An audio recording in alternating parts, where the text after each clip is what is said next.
All right, so looking at this particular problem, um, again, I'm solving by factoring, and I don't like this p squared being negative, so I'm just going to move everything to the other side, right? Or if you want, you can imagine multiplying everything by -1, right? So multiply this side by -1, multiply this side by -1. So you can look at it either way. So however you're more comfortable with dealing with that.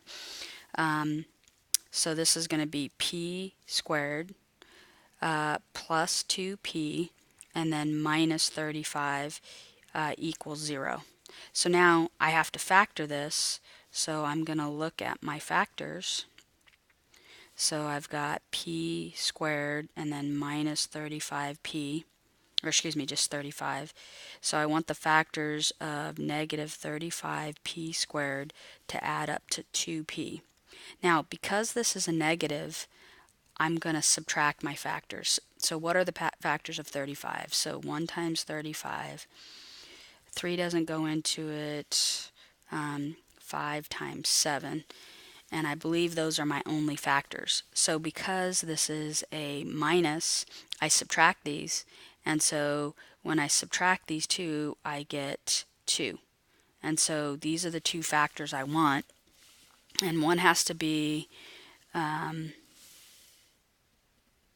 negative and one has to be positive.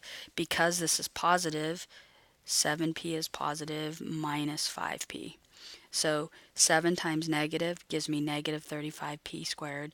7 plus negative 5 gives me the 2p. So then this is 7p minus 5p. And then what does p squared and minus 5p have in common? P. And then p times what gives me p squared? P. And then p times what is 7p? 7. Oopsie.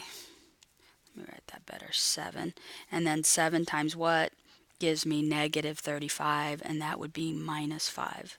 So you're going to want to be careful on signs for this particular problem, because if the signs are wrong, your answer is going to be wrong, and it does make a big deal.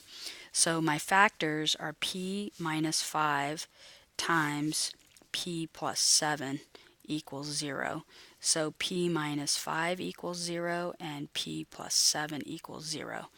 So p equals 5 and p equals negative 7. And so these are my solutions,